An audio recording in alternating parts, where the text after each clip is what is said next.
Happy 1 year anniversary for Nessa Off Air. Hey, I'm Nessa and I'm joined by Katrina B, the producer.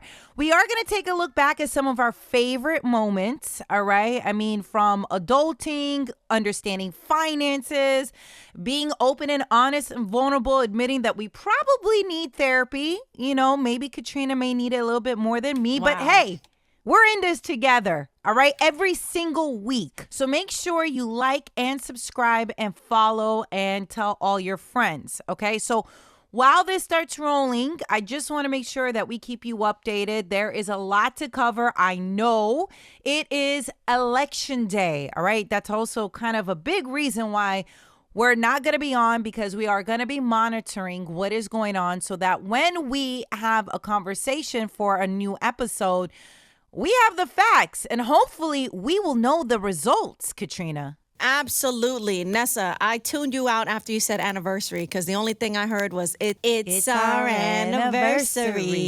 Oh, gosh. I should sing that by myself, Nessa. You should know. When's your anniversary with your man, Tone? Wow. That was like episode 1, bro. When was your wedding anniversary? Nessa, that was episode 1, 2, 3, 4, 28, 29, 30. Make sure you join us every single week for a brand new episode. And listen, we are a mom in mom store, okay? So we do this all by ourselves, and we appreciate any ounce of support. And that just means, you know, listening and sharing and subscribing. That's all we want, and we really, really appreciate it. And yeah, we're going to make sure to take down notes, have our thoughts flushed out as the results roll in for the presidential election. There is a lot at stake, and Katrina and I are no experts whatsoever, but we are going to do our best to talk about as much information as we can and hopefully get an expert on to discuss what it all really means for you. All right. So again, Nessa Off Air, celebrate the 1 year anniversary with us right now by looking back at some of our favorite moments.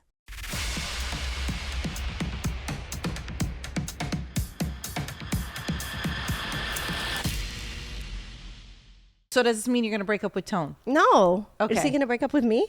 No, I don't know anything. Oh, gosh. Okay. What would you do if he did want to break up with you because he had a moment of revelation that, oh, wow, I shouldn't have dated Katrina? Shouldn't have dated? I would call him stupid because he should have done that 13 years ago if you shouldn't have dated me. Okay, now, to be fair, I'm going to defend Tone. There was never an official start date. Yes, this is true, which is annoying and can be a whole nother subject. I have a date that I celebrate as our official start date. He doesn't celebrate official start dates. What's your official start date? So as of right now, we're probably not even boyfriend, girlfriend right now. To him. Wait, when is the official start date? November. Okay. Yeah. So that's when you celebrate your anniversary. That's what I celebrate. But he's like, what's today? But that's because I don't know if Tone is a traditional person like that. I know he's not. And I've made my compromises with it. So you want to celebrate your anniversary? Yes. What do you want for your anniversary? I want him to say, today is a special day. It's our anniversary. Today is a special day. I want him to say, tell your supervisor you're leaving early. That's game, by the way. It is. Raphael Sadiq said, tell your supervisor you're leaving early today, and I'm willing to pay for the rest of your day. Why can't people understand this? I need that energy. Tone. Tell my supervisor, Nessa, that we're leaving early today and you're going to pay for the rest of my day. No, we need more edits. We have more work to do. Nobody's celebrating a damn anniversary. We got work to do. How did you know you wanted to be with Tone forever? How many dates did you go on until you realized, oh, he's the one? We never went on official dates because he never was like... Stop downplaying it. He You've never traveled was like, to Mexico hey, let's together. go on a date. Traveled to Mexico together. You guys have ate at different restaurants a gazillion times. Here's the difference, Nessa. Do you want a formal invitation No. with doves coming out of it? Well, or something? yes, Like, what do you want? But no, we were friends first. So we would hang out together and there would be fun chemistry there. So would you consider those friendly, like, hey, I'm going to go to the camera shop. You want to come with me? Why'd you say the camera shop? That's exactly the first place we went together. Okay, well, how long did it take before you realized, wow, this is remarkable? Remarkable. We're a vibe. Oh my We're God, a vibe. remarkable? We're a vibe. We're enjoying each other. I miss enjoy him. his presence. You know, I could tell that he was somebody that I would like to hang out with within the first, I don't know, day of knowing him. Oh, Katrina. But I feel that same way about anybody. Like you can pretty much tell within the first.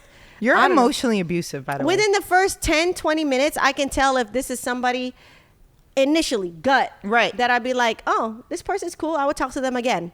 I agree. Sometimes some people are more shy, so it might take more than 20 minutes Right. before they open up. But typically, even then, you could tell if the shy person has a good heart or not, or they have a good, Right. not negative spirit. I think I agree with you. However, I will say you have to be careful of people who manipulate you. Yes, no, that's right. There's There people- are, and I think it happens all the time. Correct. I mean, these are the stories we hear about.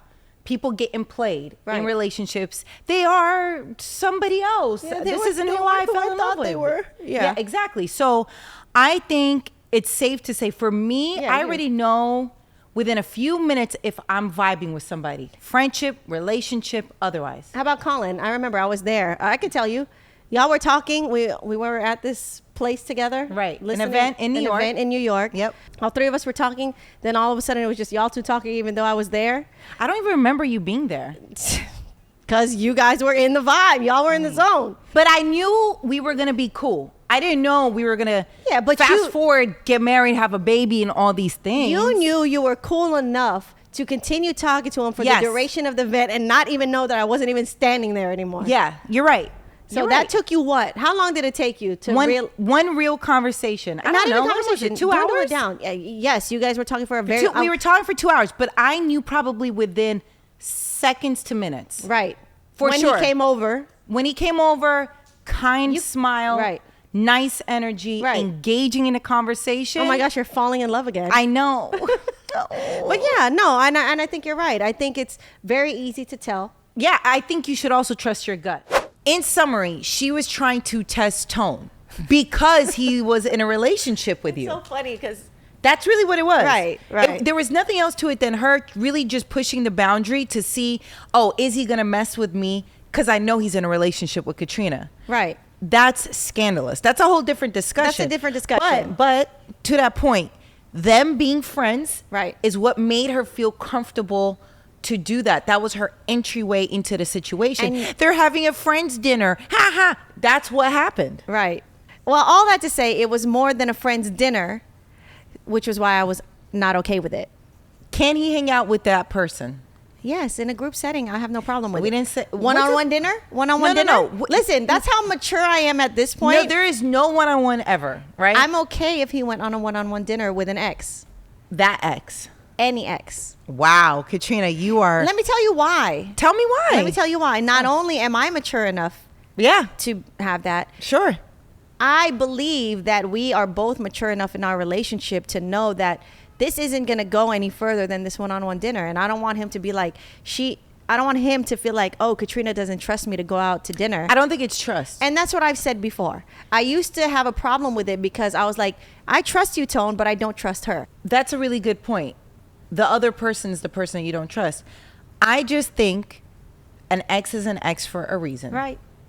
And unless there's some profound reason, we're not talking or assuming that, hey, I have a relationship with you Right. and we had a baby and now we're broken up, so we have to be in each other's Right. lives. Correct. I just think, especially where I'm at in my life with a family, and we have so many things going on, Right. any extra time that I do have, I don't see the purpose of me spending it, not just, okay, outside of no exes, but just people I don't want to be around. Nessa, I wouldn't talk to your exes. I mean, it shows a lot. It shows how bad it is. Listen, that was a past. It was miserable out here. Times were tough. I wouldn't talk to them. And maybe that's why I'm firmly against Yeah, being friends with I exes agree. because of my experiences. But I've seen people like Tone, who's a great person, and he's so loyal and he's so honest. Uh-huh. And I think a majority of the people that he has been in a relationship with or just had something going on with, Right. I think they're like cool. But I still think those lines can get blurred really fast because Right. they've been blurred before. Right. That's all I'm saying. I've said So- that before. Yeah. I you just agree. got to be careful. So Katrina's okay with her man being friends No. with his exes. They're all going to come over for a No. slumber party. I'm okay with being friends with an ex. That's it.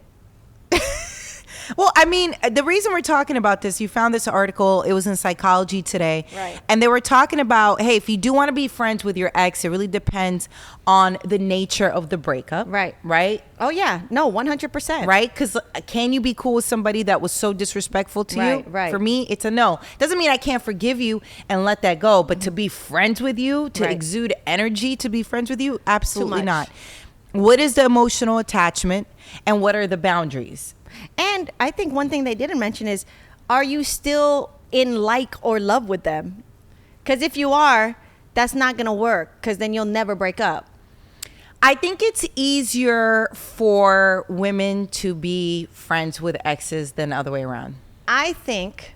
I don't agree. I don't agree. But I think you're thinking of just tone. No. I think in general, I think once a woman is done in a relationship and once she looks at you in a certain way, right? Right. She's like, ugh, everything you do annoys her. Oh, okay. I know for a fact, if I'm through, I'm through. There's nothing in this world that's going to change my mind. Guys, I don't know. I feel like, hey, one night she's looking good. I can make this happen. 'Cause and guys they don't are think more- past right, that. right. Like, I just think that's just me generalizing. Obviously, this doesn't apply to every single person in the world. Right. But I just feel like that's more of the sentiment. That's just me. I think you're right. So all in all, the article is saying, yes, you can be friends with an ex, but you have to go over those factors that we just talked about and be really clear about it. To me, don't waste your time. Go be friends with new people. Spend more time with the people who are in your life Right. now. That's just better to me. For me, be a friend with an ex, but don't have sex with an ex. All right. Are you proud of your credit score? My credit score? Because there was a time that you weren't. There was a time that you were denied getting a car because of your credit score. I wasn't denied getting a car because of my credit score. Well, because somebody had a cosign for you, which is why you couldn't get denied. But yes. Yes, welcome to my world and the world of a lot of people, because credit is a scam. I'm not judging. Credit's a scam. It's all a scam. Made to continue to oppress people. I agree. I'm not debating you on this. So who cares about my credit score, huh? Well, apparently, if you were in the dating world, it could benefit you or it could hinder you, because now there's some people out there who have been adding their credit score to their dating profile to give themselves a one-up, right? So that there are more suitors who are interested in them because they have a high credit score. They're saying, hey, basically, look at me. Right. I look amazing. I have all these great characteristics about myself. I work XYZ. I'm an entrepreneur, whatever it is. And boom, I take care of my finances. That's a big deal, man. So here's my credit score. It kind of is a big deal getting into a relationship. You don't want to get into a relationship with somebody who might have bad credit. So thank goodness. Wait, I was like, you are really bold to say So that right now. thank goodness Uh-huh. Tone did not know my credit score before we got together. Tone is your man. Yes. Just as a reset for everybody listening. Yes. And he actually saw you getting denied. I at the wasn't car. denied at the car dealership. All they did was tell me I'm going to have to pay a lot more because my credit's bad. And what did Tone do once he overheard this He did this. conversation? Okay, so what do you think? Does this give somebody a one-up? I think it's smart. I think, hey, people are trying to get in a relationship. People are trying to get chose. People are trying to get married. Right. You put anything you can on these apps because guess what? You're trying to date somebody. You want somebody to pick you. So would you do this if you weren't in a relationship? It depends. Hold on, wait. Let me check my credit score. Because this says that 804 was the score that this girl put up. Of course, I would try to date her. 804 credit score? That's Right. amazing. Yeah. And apparently, for reference, a good credit score is 661. Oh, yeah. She has surpassed that. So I will tell you, let me check my credit score if I would put my credit score up there or not. Thank goodness all these are on apps now. Okay, let's see. According to my credit journey, it looks like my credit score has gone up. Thank you very much. It used to be very bad. So how much has it gone up? As of, I don't know when, but I just got a notification. It's gone up 1 point. So I have better than 661. That's all that matters. All that matters. Well, baby. give us your secret. How did you get it up? How did you improve it? Oh, Nessa, because I was paying my bills on time. oh, that's good. Is that all it took? No, that's not true. Because your man, Colin, had me be a co-signer on his business account so he could help put my credit up. There he is. So hopefully I don't mess his credit up. There he is helping the people again. I'm the people. Thank you, Colin. Wow. But my credit's up. I have good credit there. It's getting paid on time because it's all of his credit cards that are getting paid on time. I mean, it's not my stuff. Yeah, right. It's his stuff. But the fact that I'm signed onto it, which I think is what people should be doing with their kids. Like if you have your kid be a signer on a credit card and you spend, then by the time they turn 18, they have great credit. They have great credit. Assuming you're taking care of the bills, you're paying things on time. Yeah, correct. Which is what people, I think, do. But, you know, it's just not something I knew about or my parents did. Right. I still have student loans. So all I got to say is Joe needs to continue to forgive them. Forgive the loans, Joe. Forgive them all. In life, when I'm really looking for a partner, when I'm looking for someone to build with, that person has to value $1 the same way I do. That means on the first date, I'm asking about money. I'm asking, what does your dream vacation look like? What does your happily ever after look like? What job would you have if money didn't matter? Do you like your current job? It doesn't have to be like, show me your pay stub, but like it should be financially tangential because you need to get someone desensitized to those conversations and you need to make sure that they're comfortable having those chats with you because the big issue is a lot of people wait until they're already engaged or married or have been living together for 10 years to ask these questions. And then you find out you're fundamentally not compatible with someone. What are you going to do then? Right. Like, it's a little late. Like, you want to ask these questions early on. And I will say this isn't the case for every person that I've dated for like, and I'm only thinking at like the people that I've dated for a year or longer. But like my fiance and I, we never fight about money. Like, never. Because you both are on the same page. Because we've been talking about money basically once a week since we started dating 6.5 years ago. And the reason for that is because we have always been really goal oriented. And the first time like we talked about money was when we were going to go on vacation for the first time together. He made more money than me. And I was like, bro, I don't know if I can afford some of this. And he was like, that's cool. Like, I'll pay for 2/3 of it. You pay for 1/3 of it. Or we'll split it like 60-40, whatever. Yeah. He wanted to make me comfortable to go on that vacation for us to have a good time. And that made me feel so at ease that someone would say that. And then when we moved in together, how are we going to split rent? Yeah. How are we going to split bills? What are the best practices behind that? I believe in equity, not equality. Because say, you know, the three of us move into an apartment and the two of you are Wall Street baddies and I'm just starting my career out in, you know, at a marketing firm. You two are probably making more money than me. We should not be splitting the rent a third. You guys should pay a little bit more, take the bigger rooms, but we shouldn't be paying the same. And the same way when I moved in with my partner, especially when you're sharing a bedroom, right? Like it's very easy to be like, let's 50-50 down the middle. I'm so sorry. I don't ever want a 50-50 partner because a 50-50 partner is gonna look at every single transaction and nickel and dime you. I want a partner who is okay with being 80-20 one day and 20-80 the other day. I love that. Because you need to be able to pick up where your partner has down days, down moments. And for us, for the first 5 years of our careers, he made significantly more money than me. And it wasn't until relatively recently when having Your Rich BFF as my business, I started making significantly more money than him. And at no point in the first 5 years did he ever make me feel any type of way about making less, paying less, not being able to pick up my half of the rent.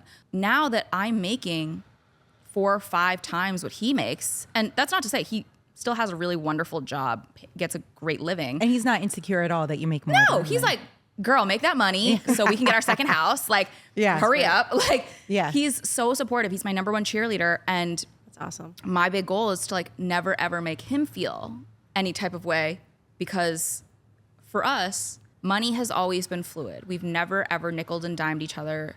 Nobody's Venmoing each other for light bulbs. Like I see some of the couples that are like Venmoing each other for like coffee. And I'm like, That's gross. I feel like that was a red flag early on in the relationship. Like if someone goes out on a date, I just feel like if they immediately come out and say, let's go half on this.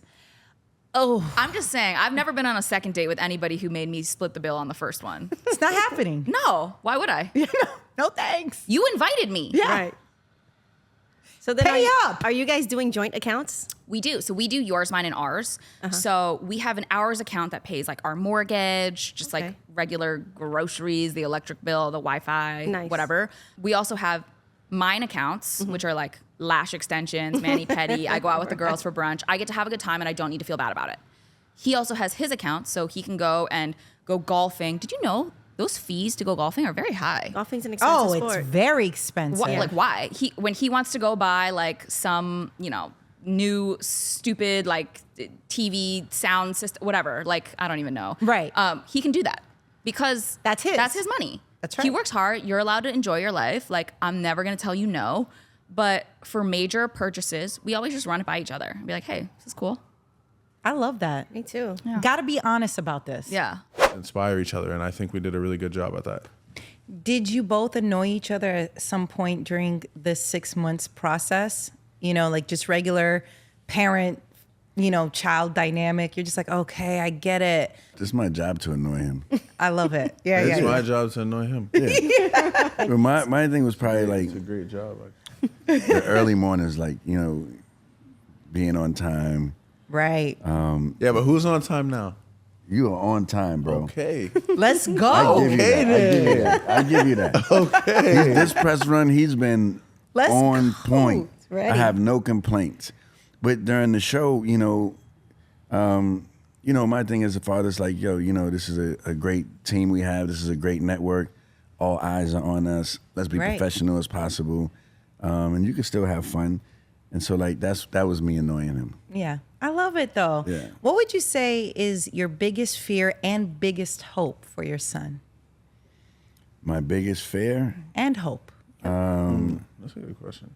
My biggest fear for him is him not, which I think is impossible, him not live out his true dreams. Like that'd be my biggest fear because he has so much, like this guy is not regular. Like, and the world will find out soon. Like his brain is different. His thought process is different. You could tell even the way he's dressing, he's not with us. Right? It's amazing, by the way. Right? Like he has his own world, his own That's right. many things. And it would be sad for him not to live out these master plans I know he have. And my biggest hope, you said hope? Yep. And hope.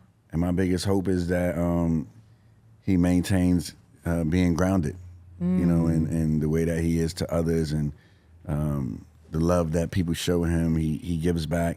I hope that he never changed those great ways. Oh, that's amazing. I love it. And you know what? Again, this show is not just a car show. It's really about community. It is about building. It's about learning.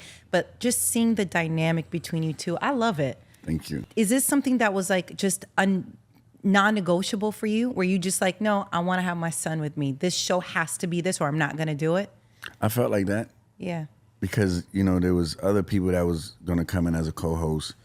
On screen, it would have looked great. Sure. But for me, it was about how can we have the strongest message? Yeah. I didn't want it to be a celebrity thing. I wanted the people that we was showcasing for them to be the celebrities. Right. And I felt that having my son with me gave the balance and gave the family aspect, and then we was able to collectively come together and make all those people feel like the superstars that they are. Yeah. In front of the world. So for me, that felt better. It definitely was that. You guys accomplished that for sure. Thank you. Absolutely. Okay, so Swiss, what was the first car that you fell in love with and why? Wait, can I Yeah, guess? of course. Was it the You good if you know this one. Countach? Yes. That's great. I love it. Okay, so tell us why. Do you know the reasoning behind why? I mean, I think I could recite the whole thing. Okay, recite it and we'll see. Okay. Why was it? It's because him just growing up in the neighborhood of the Bronx, him seeing like the cars that people are driving around in, and people saying, "Oh, that's his car, that's his car." Him being inspired to want to work towards getting a car, and reach new levels in life. I think he saw that car, and it was definitely something that he set as a skyscraper for his list for him to conquer, and then he was able to do that, I'm sure. Swiss, yeah? Yeah, I mean, I always wanted, still to this day, things that people don't have. I didn't see a Countach in the hood at all. Mm-hmm. But I seen a Countach on magazines, I seen a Countach on TV shows, and I was like, this thing looks like a spaceship. That's what I want. And that's why the Countach was special to me. I never got it, by the way. I think that would be so cool.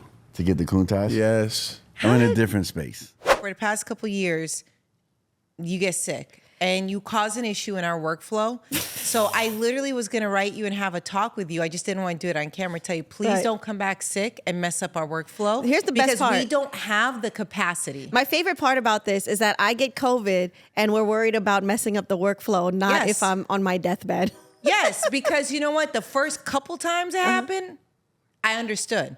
But now it seems like you purposely plan it like Well, this. I will say this, just to show that Nessa's all about work. The first time I had COVID was when it was super real and everybody was scared of COVID. I got COVID. My baby had COVID. Nessa did not text me but one time. Are you guys okay? Nessa did not text me but one time, and it was weeks after I sent an email, a work email saying, hey, me and my baby who is less than 5 months old have COVID. No. Mind you, No. let me finish. Go ahead, finish. Mind you, this was when COVID was brand new and real and everyone was getting it, and you didn't know how your body was going to react to it. Pre-vaccine, all of that. Nessa did not text me till weeks after, and I was like, this is some real effed up S. Okay. Well, wow. Good job. It was Not really cursing. I'm bad. proud I of was, you. you know what, Nessa? This is my therapy session. Let it out. I was really disappointed because we were think- all scared of COVID. I think you'll understand why right and now. the fact that my baby had it. No, I did check on. No. You didn't check on me like that. I'm about to tell you why, and you're gonna be like, "Oh yes, thank you for reminding me." No, I'm still. At I that have a feeling. time, you were still on maternity leave. By the way, 6 months, yes, because Thank you. we believe in like, hey, take your time, right? So, and according to what This is we where were told, I can't wait for this convo. but we were told not to have those conversations. So just so Nessa. you know, but remember, come on, man. You know exactly the No. situation I'm talking about. 100% And I that do. person, because they worked in the HR department, told us, I'm trying to tread lightly on this, that they will do the communication and make sure you guys are all right. I just want you to know. No, and here's the thing. I know this is what you were thinking, but here's my rebuttal to that. Nessa. Go rebuttal them. Nessa. Don't rebuttal me. I'm not HR. In HR, Nessa. You and I are friends pre-HR, post-HR. Sure. You could have checked on me not in an But HR I spoke- capacity. I spoke to Tone, though. And my tone? So that's all I'm saying is pre or I gotta look post back. HR capacity. I know exactly why you didn't text me, because you were afraid, like, oh my gosh, Well, I'm not because they supposed to no, because no. this is work. But Yeah, you can still check correct. on your friend who has been your friend pre That's or fair. post HR. I will take that. But I just, That's the only thing I'm saying. yeah, because it was very clear I wasn't allowed to Yeah, and I bring think- up work to you. And mind you, this is a new space for me that We I've weren't never, even going to talk about work. I just needed you to check on your ride or die friend to see if at the beginning of COVID, Nessa, how scared of you were? How scared of you? Absolutely. How scared of COVID were you? And still am.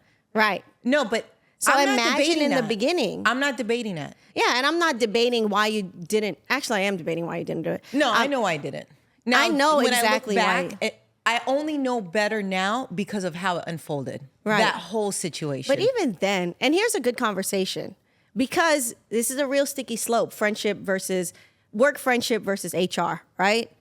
yeah. It's a sticky slope It is. on what you think a relationship you may or may not have with a work friend, how that can transpire in a work setting. Now, all I'm saying is that, Nessa, you and I, we're not work friends. So I think you and I, especially for an HR that is a business that you own, I get it. You're not supposed to do certain things, but you could have texted me and asked me about Looking my back, well-being. I should have just texted about COVID. That's it. Right? I didn't even. But and I don't yeah. think at that time it really registered with me that were two separate things. Again, Right. I'm and a I know, first-time business owner, right? I know that about you. And the entity we were working with that was covering HR and really just making sure employee have their rights. Like this is truly what's going on. 100%. Literally was like, you cannot impose, bring up anything because the justification was you could be making Katrina feel bad. And you could be in what I was told, it could be taken that I'm trying to dig information about you, all again related to work. Right. For me, because you're on maternity leave and all those things, I really wanted to be respectful of your space. Right. So looking back on it now, I would say this though.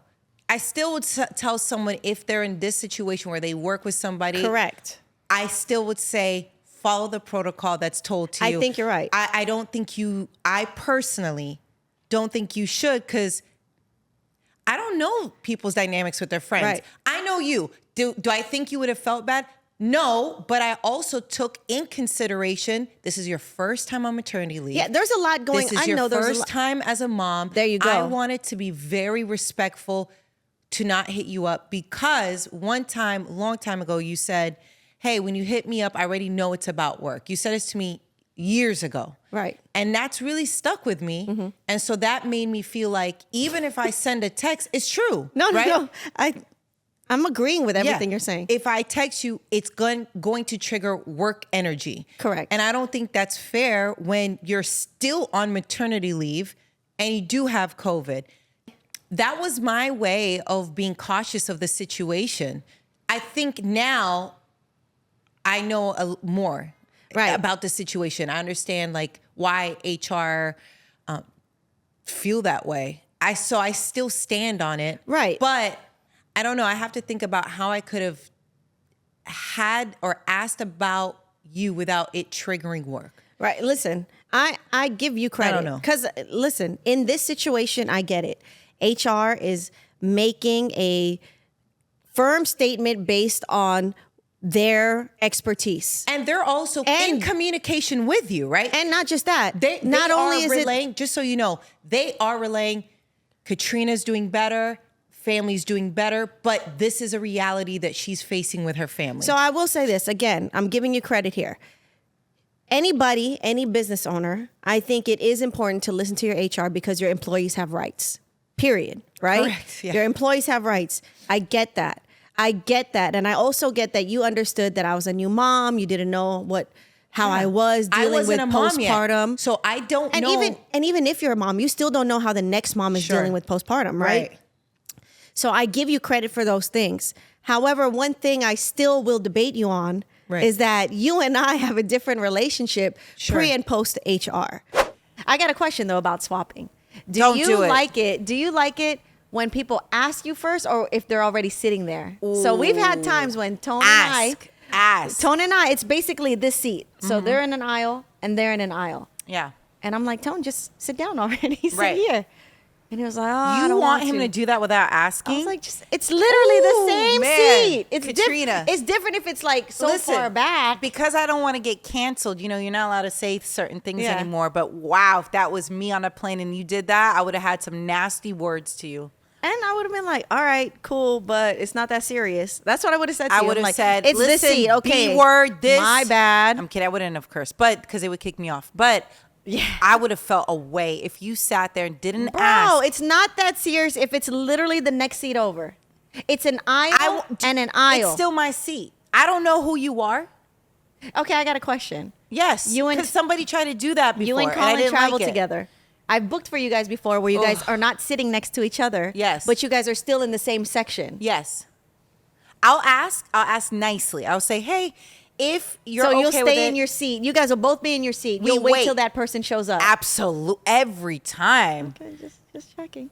For sure. And I think I'm overly cautious. Like it's me. Usually I'm asking and I really want to be nice. Like, hey, if you feel like it, and it's totally okay if not. Have they ever said no? No. Yeah. No, because we're adults. We don't have a crying child with us. And more You're than hating on the crying baby. I'm not hating on the crying baby, but I do think that takes away from somebody's openness to want to swap seats with you. Right. Here's my thing. I'm just clear all around. I don't want to swap, period.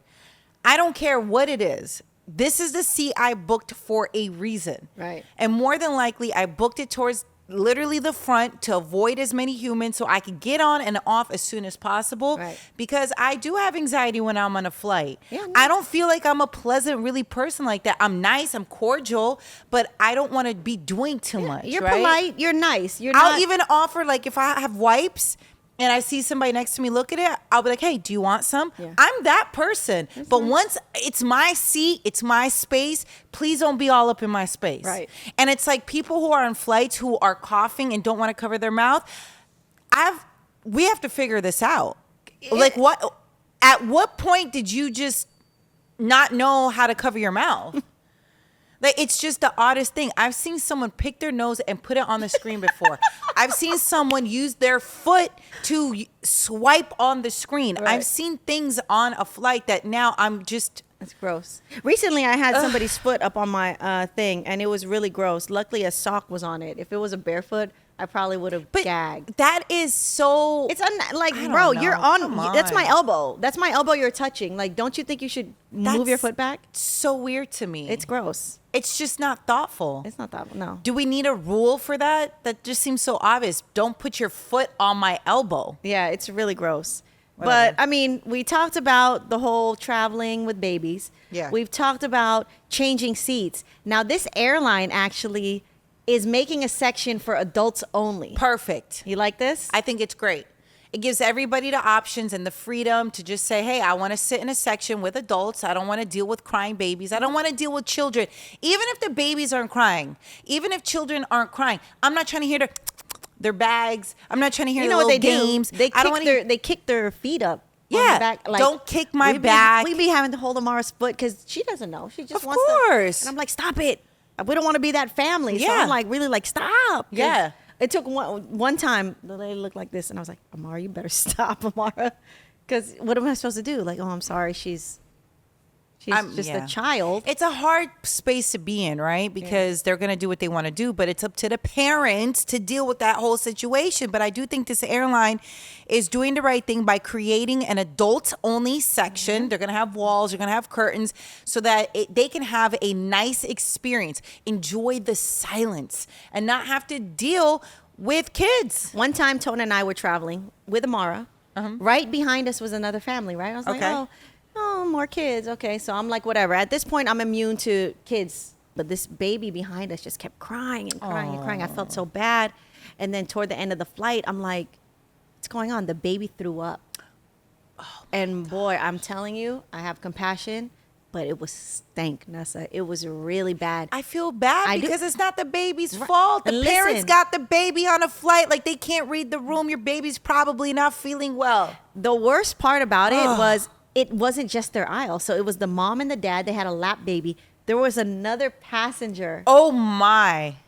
in the seat next to Wow. them, right next to it. And I turned. I said, "Hey, I have wipes. Here's some wipes." And then she was like, "Oh, thank you." And, she could tell. I was like, anything else? And the lady next to them, she said, "Oh, I'll have one." But she said it in such a way that I didn't want to give her one.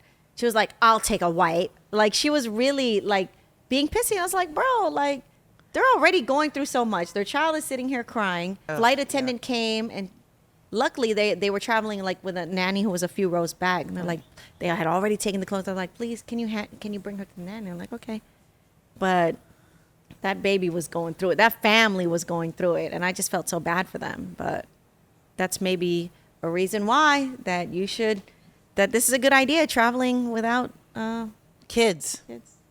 Well, speaking of traveling without kids, there's another story, Nessa, because we're on this traveling hype. This woman, Where are we traveling to? Nowhere. nowhere, but we're talking about traveling. But yeah. I miss traveling. This woman says that she leaves her kids in economy while she flies business class. Wow. Would you do this? No. Granted, okay, what if baby Cap, 15 years old? Business class. And I wouldn't. Baby Cap's legs are not as long as your legs. We don't know. At 15, yeah, they might be. What if baby cat becomes, baby Colin height? I don't know. I just would feel so guilty. I just couldn't do that. That's tough for me. I think this is something you would do. No, I wouldn't do it. I don't know. You hesitated right now. No, Tone and I have talked about it because there's been. You had to talk about this with Tone? Listen. By the way, for people listening, as a reminder, because they might not know us really well, okay? Yeah. We're new to all this. Tone's your partner and the father of Amara. Yes. So why would you guys even talk about this unless it was like... Because Tone has status on a certain airline. Right. And they allow you to upgrade. So he was going to leave you and Amara behind. He declined an upgrade. He's a good guy. Because he didn't want to leave us behind. And I was like, next time, take the upgrade and we'll figure it out. Any questions? We have to go back because this is our first time listening to it.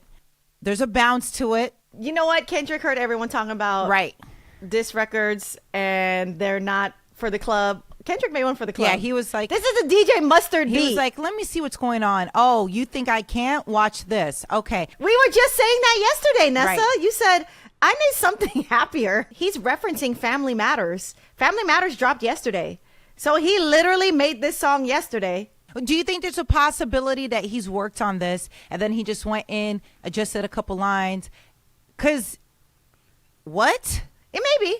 Maybe it's possible. But I think he also has bars to just listen to something and put something out. He probably had the beat. He probably has just a bunch of beats and they're ready. Like, who knows if DJ Mustard gave him a beat to go at Drake, which is so crazy because Drake mentioned YG in Family Matters. Right. And then Mustard and YG collab all the time. I have a question. Do you think when you're in a situation like this that you also kind of feel a way towards the producer? I don't think you can really fault them because Alchemist, he came out yesterday and he, I believe, said he didn't know what Kendrick was going to use the beat for because he's the one that made the beat for Meet the Grams. Oh, okay. Yeah, no, I don't think so. I don't think that's the same case for Mustard because he's putting, I looked him up right now. Hold on, and I just got off the page.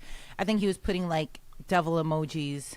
Okay, so he's definitely clear on where clearly on Kendrick's side. It's a West Coast thing from my understanding from what I'm seeing on here. This whole diss record is a very West Coast diss record. I love it. Like, first listen, it's a Mustard beat. He got some bounce to it. He actually sounds like Sugar Free rapping on it. You know what? When I heard it, I thought at one point he was gonna say something to pay homage to Sugar Free. Yeah. I was like, wait, is he gonna say it? What's your Sugar Free? How does Sugar Free sound, Ness? Very pimp. I'd rather give you my bitch. I really thought it's a very Sugar Free flow. Yes. And I was like, wait, is he going to say something? I think, you know why I would have wanted him to say something? Now look at me being like a rap expert on lyrics. Yeah. I'm not. But I felt like it would have been nice to, give some light to OGs in the game that have been doing it for a long time, that have influenced so many people, that clearly have influenced the greats. But anyways, so let's go on. Can we break it down? Let's peel it back a little bit. He talked about the Bay. He talked about Pac. From the Bay. So I loved it. He talked about Pac. He was like, said something to the effect of, you think the Bay is going to let you disrespect Pac? Oakland is going to be your last tour stop. I don't like that energy. Katrina, I don't like that energy. Okay. Well, it's more about like you think the Bay is going to let you disrespect Pac. Two most recent Tupac things. He bought Pac's ring and then he used Tupac as an AI and Tupac's estate stopped him. Here's the thing. I don't think that's like Drake trying to disrespect Pac. I think he admires him so much. But I understand. Yeah, but if you're a Pac fan, you could be disrespected by these actions. But the song got bounced. Yes. There's a lot of call outs that you would say, like he's saying Ovi Ho. Like, there's a lot of things that are very catchy that people can grasp onto that I think would be good for the club. And imagine you're in the club and people are chanting this. And he chanted, I forgot what he chanted, but it was very similar to Drake's Family Matters where he goes, Day free. Oh, yeah. We'll come back to the lyrics a little bit. Give us a second to digest it. I mean, again, we're listening to it the first time together right now. So we need a moment. But anyways, let's talk about other things, other findings. Okay, so I want to talk a little bit about, before we got to the year of you having your great awakening, because I think that's important. The third album didn't come out. Why? I was in a situation where I was getting ready to put out an independent project. Got it. I got pregnant. And I had my son. I finished the project. And my real answer is, I don't know why that album never came out. But I knew that let me know that it wasn't the right situation for me. Right. And so I had to work myself out of that situation. So it wasn't on your terms it didn't come out. It was No. because of the contractual whatever it was. Correct. Got it. Which is really odd because I feel like contractually I delivered. Yeah. So you did record the songs. Oh, yeah. There was a whole album that was created. Oh, we need answers at some point. We'll get them. Yes, we'll get them in the music.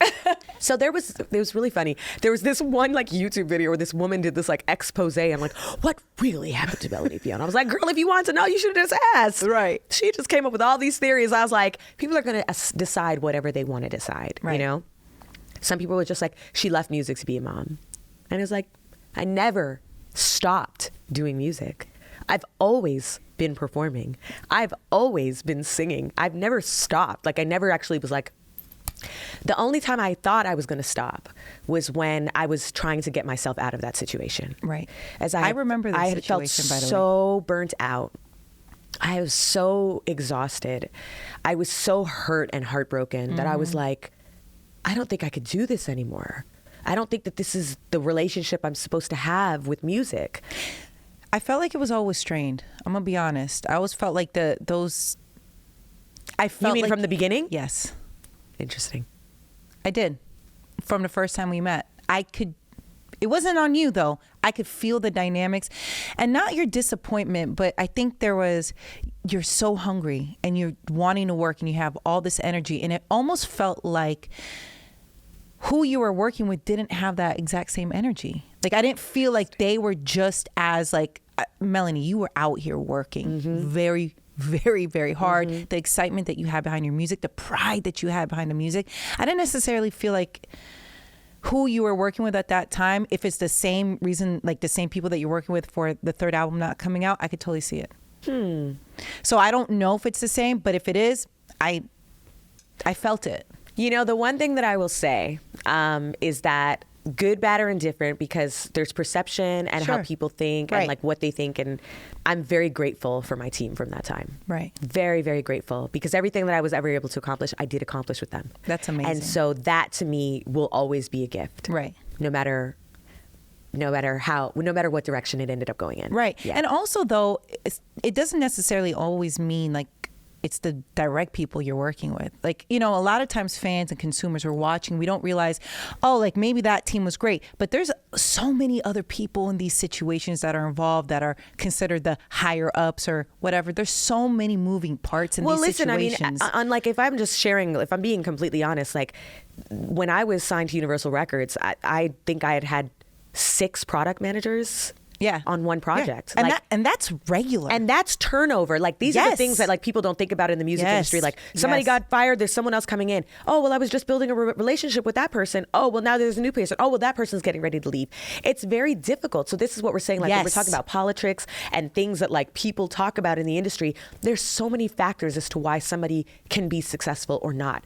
yes. And there's so many people, everything has to go right. Yeah. And even the things that go wrong have to go right. Yeah. Like it is so intense. It's Right. so intense. So again, like there were lots of things that I think I could look back and be like, oh my gosh, like that person dropped the ball. Like I gave the person to run the ball and they dropped were it. like, bye, you know? But at the end of the day, we're still here. Absolutely. And I'm really happy that you have taken that and, you know, just turned it into a positive, because I could see why an artist can get upset and bitter. Baby, these artists would be like, Did "Fuck you ever this." experience that where you're just like, man, I deserve more. I worked hard enough that I expected the return on the work to be more. And you were just like, that made me sad. To me personally, it was more about some of the relationships I had to walk away from. Oh, that's tough. That was some of the hardest stuff that I've had to endure in my professional career. That's some of the hard stuff. And I think a lot of people don't talk openly about that just because their egos are always involved. But I just live my life in a place where I don't want to hold any ill energy Absolutely. or feelings or like none of it. Like I just look at everything as an experience, Yeah. you know? So positive, yeah. And you have to, there's just so much that can consume you when you're there. And if I plan on being a vessel for art and vulnerability and music and healing, if that's who I plan to be, I can't carry all of it with me. I can't carry every wrongdoing, every person who dropped the ball. Prime example that people don't even know about. Wrong Side of a Love song. I was given the opportunity after so much like pushing from my team and all the favors and the calls of performing it on the BET Awards. And it was a huge moment for my career. It became what was viral moment for me in that time. And I want to say the next day, the next day, the label shut everything that was going down with the project I was signed to, like the label I was signed to, froze everything the next day. Why? For things that had nothing to do with me, right? Oh, so it was like, we just made all this momentum and we could have taken it all the way. Wow. And it was like, and it was like, oh my gosh, but this has nothing to do with me. But I was wrapped up in it. You know, that's the game. And that's the game. It's business, you know? And so that's where it gets tricky when art and business meet, you know? And so beautifully now is that a lot of artists are in charge of their business, which is great. Yes. Which is great. Right. And they have much more of a say in their business now. Okay, so what are some ways to calm a toddler, a child down if they're having a breakdown? It's a meltdown right before it's sleep time. Right before bed, and they're having a meltdown. A nuclear meltdown. Yes. Well, I think that the rule of thumb is there's not too much you can do in the moment, unfortunately. Yeah. But there's tools that you can use before to prevent that from happening in the first place. But in the moment where it's happening, you just need to kind of let it run its course and try to not give it too much attention, if that makes sense. Yes. So our kids really thrive off of our attention. Right? I mean, that's why they're always like, look at me. Okay, watch me. Okay, wait, no, watch me again. Like, let me show you this. Because when we're focused on them, it's important. And so it makes them feel powerful and good. And that's a great use of positive attention. But, you know, most of the time we are distracted. We're cooking dinner. We're looking at our phone. We're doing something else while we're engaging in life. But then all of a sudden at bedtime, we're in this room with our child, and all of a sudden our child is throwing a temper tantrum or whatever. And look how much focused attention we are giving to this child now. Maybe both parents are involved in trying to calm them down. Well, that really gives the whole situation a lot of energy and a lot of power. So you just have to be, cognizant of how much attention you're giving to those kind of behaviors. Yeah, that totally makes sense. Yeah. To see that? Yeah. So then you think it's best to Ignore them. not acknowledge that it's happening? I would say, give them some time to calm down, and then, you can't, they're not logical and rational people to begin with, because they're not, their brains aren't developed that way. But certainly in that moment, there's no talking them out of it. Right. There's no negotiate, which, we all do that as parents. It's like, okay. I'll do this. Okay. Yeah. I'll do this, because there's a lot of, if I can just prevent that from happening, this will go so much more smoothly. Parents walking on eggshells, like, okay, time to brush your teeth. Oh, you don't want to brush them tonight? Okay, it's fine. We'll skip it. Right. Just trying to avoid that meltdown. But your kid is just feeding on that power that you're giving them. Right. Oh, man. They're like soaking in all the energy. I can picture them going, yes. Get all to them. Yeah, They're turning into Hulk. Yeah. Yes, I am in control. And then it takes a handful of dates and she's all in. So I wouldn't usually push a man to go on a second date if he wasn't super interested in the first. Because they know. Because they pretty much know. Yeah. Okay, so before we wrap up, I just want some dating tips from you, Okay, because you sure. are the matchmaker and this is what you do. Okay. How important is appearance on a first date? I would say it's very important on a first date. Are we vain? No, but you just have to show up. First of all, it doesn't have to be anything fancy, but you have to feel confident. So even if that means you have 2 uniforms that you wear, but you feel confident in them, that's what you wear. But it is important. I'll tell you a really short story. We had this guy that we were working with, and he was wealthy, but he didn't want people to know that he was wealthy. He didn't want to wear his fancy watches. Totally fair. But he kept showing up in sweats. And so the women would say, I'm really interested. He's a really nice guy, but the wardrobe was really throwing me off. So it really can make an impact. But again, you don't have to be fancy. You just have to feel confident showing up and being the best version of yourself. By the time you hear us on the radio, so much research has gone into that show. Right. Every single day, consistently doing this. So I feel like, Katrina, even if you got 100 trophies right now, to me, it still wouldn't exemplify the great work you do. Wow. Because you're that amazing. Nessa, please remember that next time you want to yell at me for not getting something done, which will probably be 5 minutes from now, once we dive into the stuff that I prepared for us to talk about. Okay. Anything you want to share about this or your Nothing. experience or just women in media? I mean, it was a big day. That's why we're dressed up like this. 'Cause Yes. We went to the gala. We've been there all day. Yes. We've been wearing layers and layers of Spanx. Yes. So we're here for you, even though our blood circulation is getting cut off. I do want to share something about how you made fun of me because I wasn't wearing the correct Spanx, apparently. Well, what Spanx were you wearing?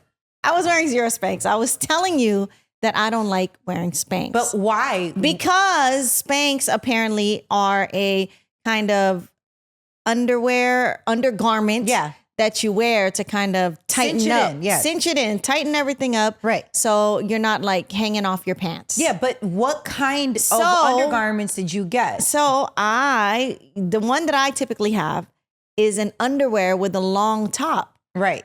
And I didn't like it because my belly would keep hanging over the top. Yeah, but they have different types now. I didn't know that.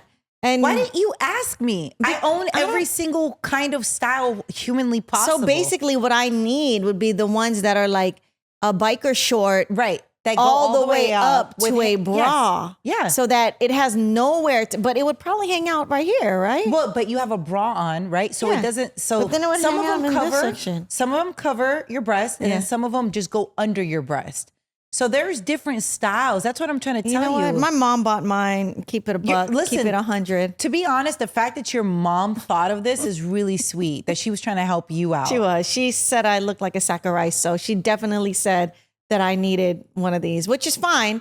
I just don't wear it because I was like, oh, it's not even making a difference. Well, what's worse?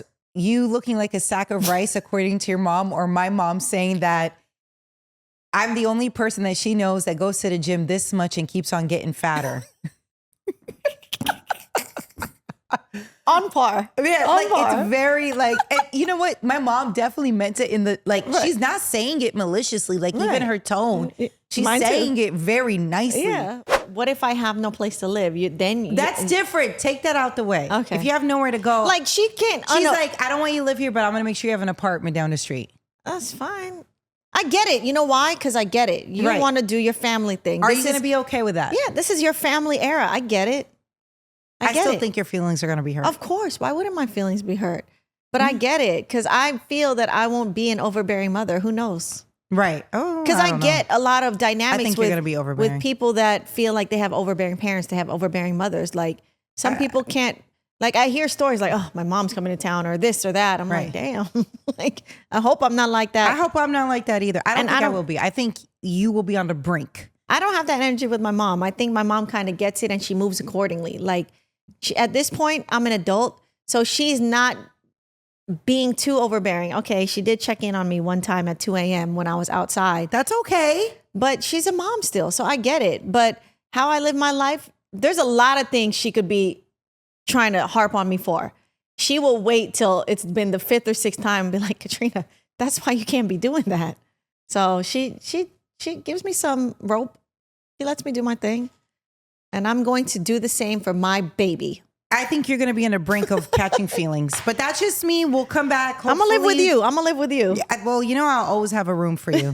We're going to be like those two old ladies on that motorcycle when our kids want nothing to do with us. Baby But we'll Cap- show up when they want us. Baby Cap's going to have a room for me. Of course. Come on now. Baby Cap loves seeing your face on video chat. Sweet babes. Twinkle, twinkle. Well, let's not get flagged. So the lesson we learned today is that even if you're miserable in your relationship, assuming there's nothing harmful being done, right? Stay in it. Nessa, we've been together now 15 years. I'm miserable, but we're still here. I told you what level of stress you're at. Isn't that crazy that you're up there for me? I'm number one for you. That's insanity. Yes. But we're still here. But it's rooted in work. So at least you know, at least I still care enough to fight with you, to care for what we do. The minute you hear me not caring, then we got a problem. Start looking for another job. 'Cause I'm done. No, okay. But I think all that to say, if your relationship is worth fighting for, fight for it. Mm-hmm. And if it is not, don't look at it like you have lost, given up or anything. Right. It's just ran its course and that's okay. That's fine. We haven't run our course yet, so we're still good. So please. Why is there a yet? Are you anticipating it's going to run its course? I'm just saying, get it in and subscribe while you still can. Right. Like, before we wrap this up. before it runs its course. Like and subscribe to our content, please. We do this. It is a labor of love. It's lots of work, but labor, emphasis on labor. Facts. Please like and subscribe. It helps us continue to content because it lets us know that you even care about it. I mean, that's all we want. We are insecure and we need validation. Please validate us. Please validate us. It's like us. parking. Validate us, please.